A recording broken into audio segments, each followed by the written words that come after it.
Hello बच्चों, next our video is video number 23 और ये वीडियो में भी हम लोग बहुत ही इंपॉर्टेंट चीज़ सीखने वाले हैं, that is provident fund, contribution to provident fund. एक एम्प्लॉय अपने प्रोविडेंट फंड कैसे जमा करता है और फिर उसके लिए इनकम टैक्स में ट्रीटमेंट क्या है।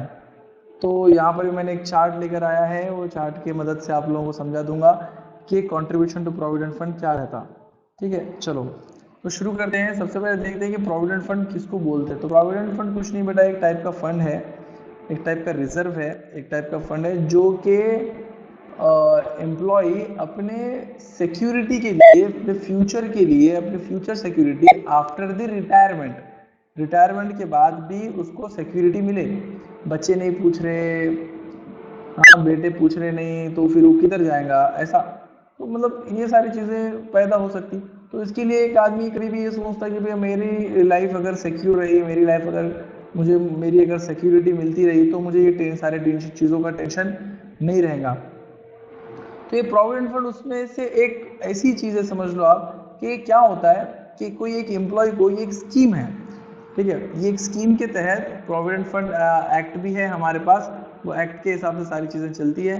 तो प्रोविडेंट फंड की जो ये स्कीम है, ये एम्प्लॉय को मिलती है, किस तरीके से मिलती है कि उसकी जो सैलरी यानी कि उसका जो बेसिक पे है, उसके बेसिक पे में से कुछ रकम कट कर लेता एम्प्लॉयर, एम्प्लॉयर कट कर लेता और कट कर लेके वो रकम उन्होंने अपने पास रख लेता और रख लेके अचार नहीं डालता उसका, उन्होंने उसका अचार डाल के क्या करेंगे, उन्होंने रख के उसका अचार नहीं डालता, उन्होंने उसको रख लेके इन्वेस्ट कर देता।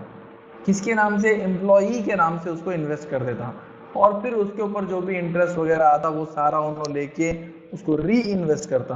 बस ऐसा ही वो करते रहता, चलते रहता। कब तक चलते रहता? तब तक वो एम्प्लॉई रिटायर नहीं हो जाता और फिर जिस दिन वो रिटायर हो जाता तो उस एम्प्लॉय को वो प्रोविडेंट फंड के नाम के पैसे वापस कर दिए जाते, दे दिए जाते। लोगों को बोलते हुए सुनते हैं वो अंकल रिटायर हो गए, उनको 25 लाख रुपए पीएफ मिला, वो अंकल। तो ये क्या है? ये वही है जो उनकी सैलरी कट कट के जमा हो रही थी और फिर वो at the time of retirement उनको मिल गई।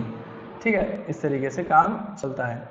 तो अब ये सारी बात तो समझ में आ गई है, लेकिन आगे अगर अपन देखेंगे तो प्रोविडेंट फंड का इनकम टैक्स का क्या कनेक्शन है।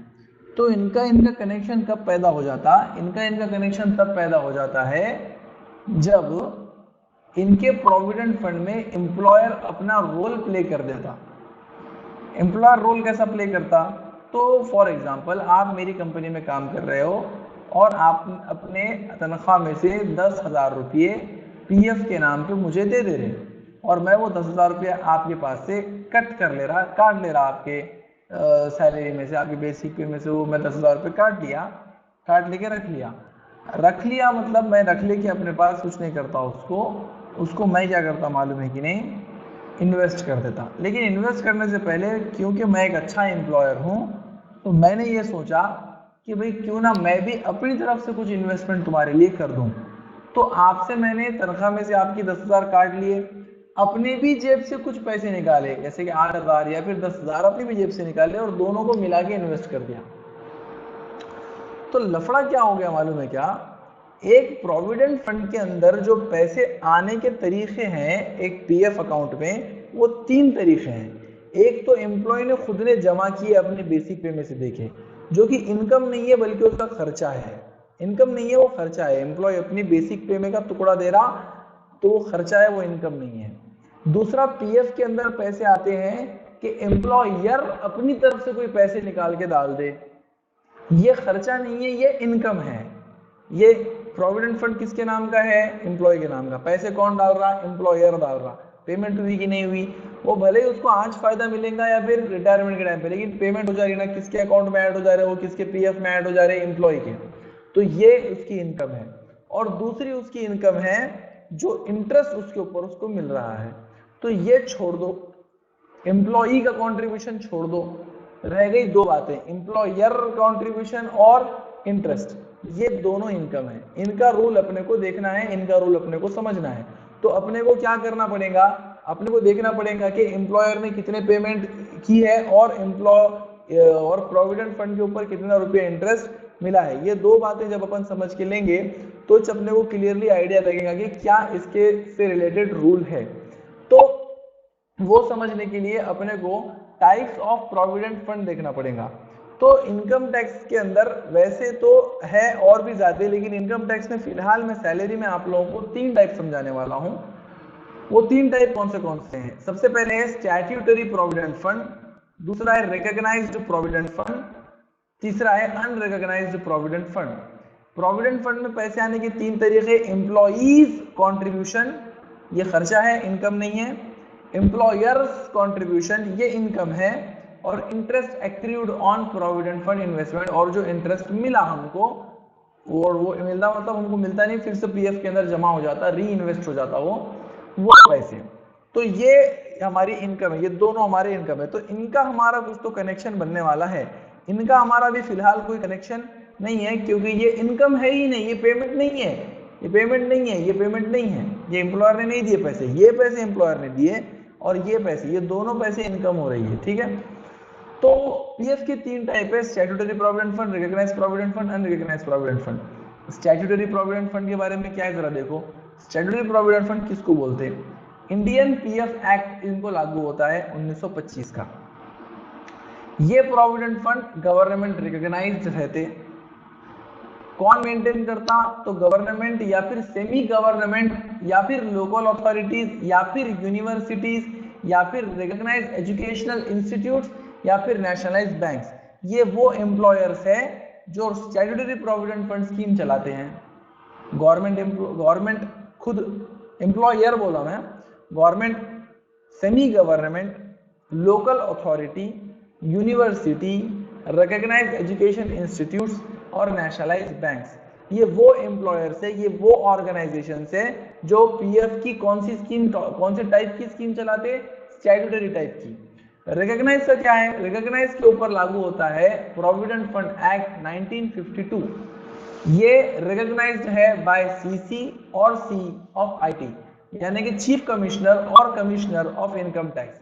इनकम टैक्स में चीफ कमिश्नर या फिर कमिश्नर पोस्ट है, एक कमिश्नर टाइप की पोस्ट होती है इनकम टैक्स के अंदर, उन्होंने ये पीएफ को रिकॉग्नाइज किया है। मतलब ये गवर्नमेंट की तरफ से नहीं चल रहा, ये रिकॉग्नाइज बाय गवर्नमेंट नहीं है, लेकिन रिकॉग्नाइज बाय चीफ कमिश्नर या फिर कमिश्नर ऑफ इनकम टैक्स। कौन मेंटेन करता है? Factories, private organisations, scheduled banks, ये लोग ये टाइप की स्कीम चलाते हैं। तीसरा है unrecognised provident fund. Unrecognised provident fund ना तो एसपीएफ है यानी कि स्टैट्यूटरी है, ना तो आरपीएफ है यानी कि रिकॉग्नाइज्ड है। ये एसपीएफ आरपीएफ ये सीसी से अप्रूव्ड नहीं है, यानी कि चीफ कमिश्नर ने इसको अप्रूव नहीं किया है। और ये कौन मेंटेन करता है? प्राइवेट सेक्टर मेंटेन करता है। तो ये 3 अलग अलग टाइप के जो है प्रोविडेंट फंड्स है। रूल क्या है इन लोगों के लिए वो अपन देखेंगे। तो रूल है ये 3 बातों के लिए, ये और ये, ठीक है। चलो आओ देखेंगे अभी अपन। सबसे पहले तो क्या है, ये यहाँ कर्सर लिख जाने के बाद ये पट्टी आ जा रही है यहाँ पे सामने, ये बाहर निकल के आ रहा, तो थोड़ा सा मैं कर्सर को ऊपर रखता हूँ, आप लोग उधर पढ़ते चलो, ठीक है, ऐसा नीचे पढ़ते चलो। तो सबसे पहले है एम्प्लॉइज कॉन्ट्रीब्यूशन। एम्प्लॉइज कॉन्ट्रीब्यूशन हुआ है किसमें?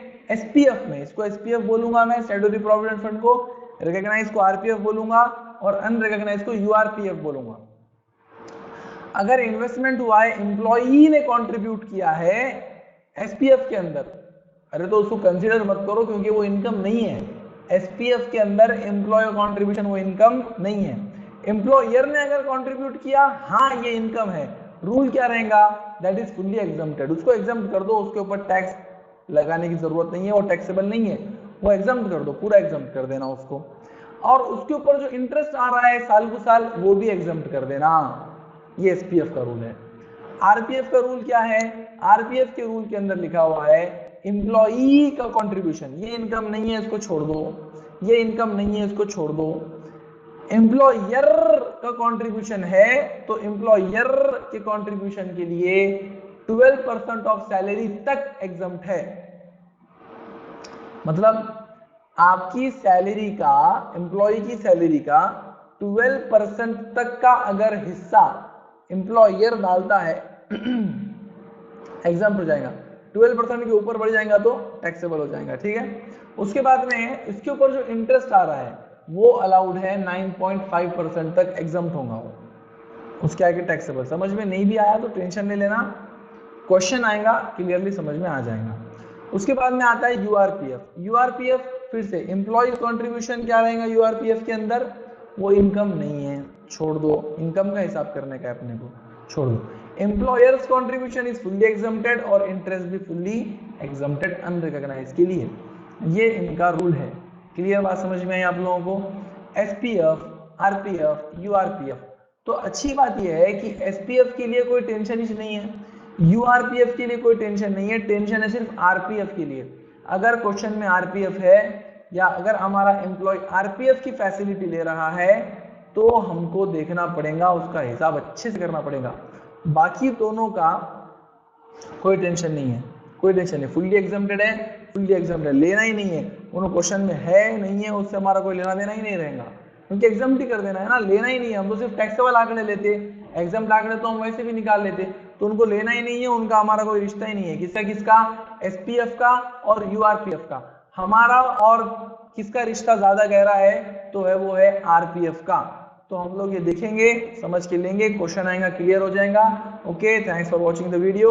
अगर कोई क्वेरी है तो पूछो, नंबर है यहाँ पर लिखा हुआ, व्हाट्सएप पे आप मुझे मैसेज कर सकते हैं या फिर यूट्यूब पे आप कमेंट भी कर सकते हैं। Okay, take care, bye bye. Question आएगा तो सारी चीजें क्लियर हो जाएंगी। Okay, bye.